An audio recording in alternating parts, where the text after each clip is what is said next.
विषय म्हणजे ती काही पडत नाही, तिला सुरुंग बिरुंग लावली ती देवस्थान इथंच. लोक जेव्हा कृष्णा नदीचं पाणी कमी होतं तेव्हा ह्या पठारावरती शेती करतात. मी जे समोर कमान बघताय ही कमान 100% तुम्हाला सांगतो रायगडच्या नगारखान्याच्या दरवाजासारखी दिसेल. द्वाराच्या वरती अशा प्रकारची एक खोली आहे. छत्रपती शिवाजी महाराजांनी अगदी राज्याभिषेक जवळ आला असताना 24 एप्रिल 1674 रोजी केंजळगड स्वराज्यात आणला.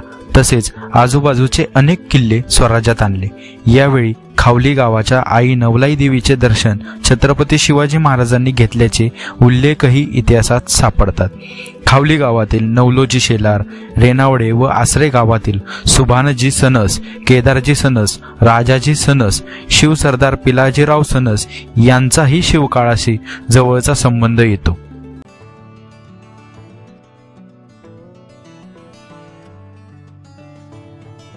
गुरं चरायला बी गाई म्हशी काही आणि काही लोकांची बघा गावातली बी गुरं इथं बरीच असतात. कमानीविषयी काय मंदिराचा विषय? कमानीविषयी म्हणजे ती काही पडत नाही, तिला सुरुंग बिरुंग लावली ती देवस्थान इथंच आहे. हे आपले मूर्ती बसवले बाकी आहे ते या साईडला सगळी कमानीच्या आतमध्येच. किती जुनं असेल तरी काय हे वर्ष? आता धरणच्या टायमाला ते बरं आहे केलेली. म्हणजे धरणाच्या वेळेस इकडे आणलं? हा, तिकडून मंदिर उचलून इकडे आणलं. काळापासून असेल ना?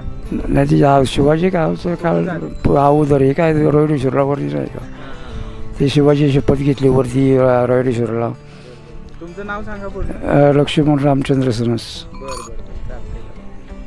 आणि नवलाईचं मंदिर त्या साईडला आहे आणि ह्या साईडला वर्धानी मातेचं असं आहे.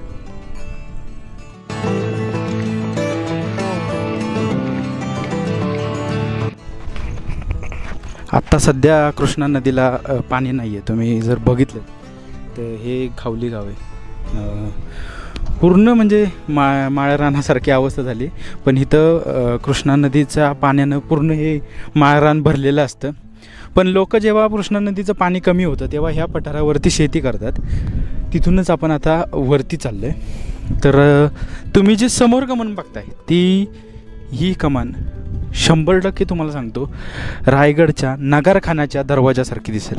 महादरवाजा जो नगारखाना होता आपला रायगडचा, श्रीमान रायगडचा, त्या रायगड कमानीसारखाच हा आपल्याला ही कमान आपल्याला बघायला मिळते. असाच सेम दरवाजा आहे. काय माहीत नाही, पण इतिहास काय सांगत असेल ह्या गोष्टीचं सांगता येत नाही. इथे काही प्राणी पण आलेत बघा चरायला. जेव्हा धरणाचं काम झालं तेव्हा हे मंदिर पूर्णतः पाण्यामध्ये गेलं. पुनर्स्थापना म्हणजे ज्या मंदिराची झाली ती खावली गावामध्ये, म्हणजे एकदम रस्त्यालगत ते मंदिर तिथे आहे. हे नवलाई देवीचं सर्वात जुनं असं मंदिर आपल्याला समोर बघायला मिळते. आता या नगरखान्याच्या एकदम म्हणजेच नगरखानाच म्हणा तुम्ही, पण मंदिराच्या या मुख्य प्रवेशद्वाराच्या जेव्हा जवळ आपण जायचा प्रयत्न करतोय, तुम्ही जर जवळून हा पूर्ण दरवाजा पाहिलात, अक्षरशः तुम्हाला सांगतो हे खूप पुरातन मंदिर असेल. या मंदिराच्या जेव्हा आपण जवळ जाण्याचा प्रयत्न करतोय, खूप हे रिस्की आहे. कारण इथं भरपूर प्रमाणात अशी झाडी आपल्याला बघायला मिळते. पण तुम्ही जेव्हा या मंदिराच्या बाहेर बघाल तर अशा प्रकारचा चौथारा तयार केलेला आहे आणि इथे हत्तीचं शिल्प कोरलेलं आहे. त्याचबरोबर इथं कमलपुष्प आहे. परत इथे जे दोर अडकवले जातात त्याला कडी अशा पद्धतीची बसवली गेलेली आहे. हे छोटेखानी दिवाळ आहे. त्याचसोबत इथं गणपतीचा पूर्ण एक मूर्ती तिथे दगडामध्ये कोरलेली आपल्याला बघायला मिळते. हा संपूर्ण दरवाजा आत्ता सध्या बघायला मिळतो. त्याचबरोबर आता आपण आतमध्ये जाण्याचा प्रयत्न करतो. आतमध्ये गेल्यानंतर आपल्याला जेव्हा आतमध्ये जातो तेव्हा आपल्याला अशा प्रकारच्या विरगळी पाहायला मिळतात. ह्या खूप पुरातन अशा विरगळी आपल्याला बघायला मिळतात.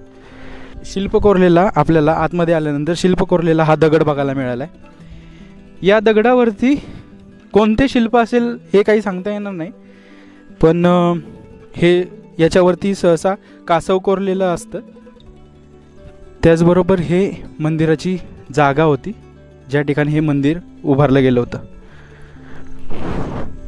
मंदिराच्या जेव्हा नगरखान्यातून म्हणजे ज्या दरवाजातून आपण आतमध्ये आलो, आतमध्ये आल्यानंतर पुन्हा परतीच्या वाटेला जेव्हा आपण जात होतो त्याच वेळेस आपल्याला अशा पद्धतीचं वरती म्हणजे आपल्या ज्या ह्या नगरखान्यासारखं दिसणारं हे जे काही महाद्वार आहे त्या द्वाराच्या वरती अशा प्रकारची एक खोली आहे. तिकडे जाण्याचा कोणता मार्ग होता ते काही दिसत नाही आहे, पण इकडे सुद्धा काही भित्तिचित्र कोरलेली आपल्याला बघायला मिळतात. जरी हे मंदिर म्हणजे ही मंदिराची वास्तू पाण्यामध्ये असेल तरी या मंदिराच्या आजूबाजूचा परिसर म्हणजे जेव्हा कृष्णा नदीचं पाणी आटलं जातं किंवा पाणी खाली गेलं जातं त्यावेळेस या मंदिराची आजूबाजूचं तरी संवर्धन होणं गरजेचं आहे. खरं तर गावातील या लोकांनी किंवा इथल्या स्थानिकांनी याकडे लक्ष देणं गरजेचं आहे.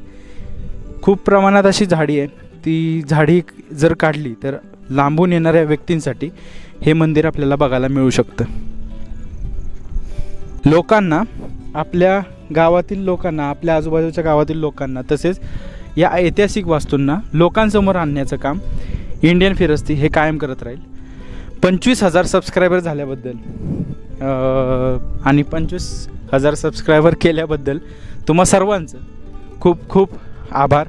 आणि इथून पुढे इंडियन फिरस्ती ही एक मोहीम असेल जी लोकांपर्यंत चांगल्या काहीतरी गोष्टी पोचवण्याचं, भारतीय कला, भारतीय संस्कृती लोकांपर्यंत मांडण्याचा आणि गावाकडची संस्कृती लोकांपर्यंत मांडण्याचा नक्कीच प्रयत्न करेल. धन्यवाद.